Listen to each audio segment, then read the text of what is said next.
My name is Carmelo Carino, and I'm going to tell you about my great-great-grandparents' immigration story.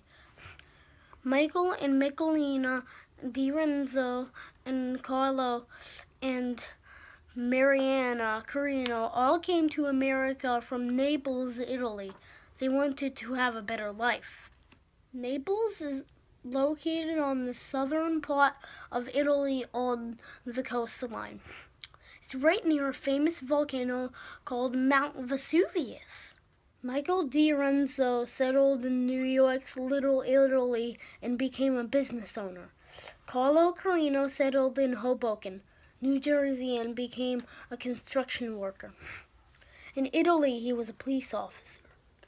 For more on the story, I asked my grandfather, Gerard Carino. I'm Carmelo Carino, and I'm interviewing my grandfather, Gerard Carino, about your family's immigration story from Italy.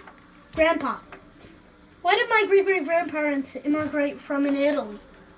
Both on my mother's side and my father's side, grandparents, the husband and wife, came from Naples, Italy. When did they come here? Both on my mother's side and father's side, they both came here in 1905 with the great immigration from Italy to America. Why did they leave Italy to come to America? They all came to America to have a better life. Italy was very poor at that particular time, and America was the booming time when times were changing in the century and they needed a lot of people for work. Most people that came here from Italy were tradesmen, bricklayers, carpenters, and what have you, so they were in need of work when they came here. How did they travel to America? Both grandparents traveled to America by steamship. That was the only way at that time in 1905 to get to America, from Italy to America, by steamship, which took around a month to get over here. What was the hardest part about coming to a new country? Well, when they first got here, they had to find a place to live. They had to find places to work. And a lot of them had what they call sponsors, people that would help them out when they get here to give them a job and a place to live. If they didn't, then they had to find it on their own, which at that time wasn't too bad because most of them were ready to work and were willing to work.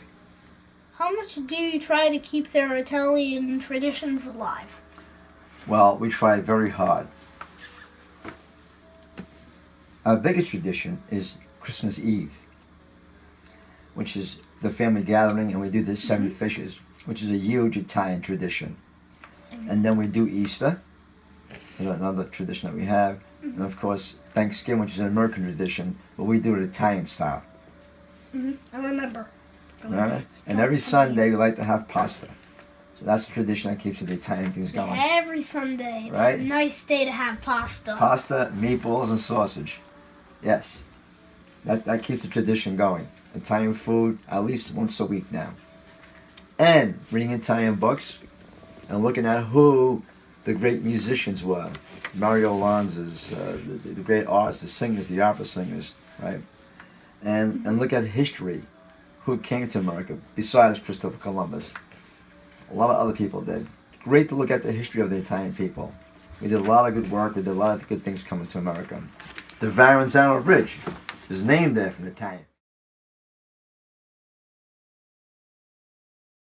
As part of our family's Italian Christmas Eve tradition, a recipe book has been passed down. This is the Carino family's guide to the big night, the feast of the seven fishes. Buon Natale!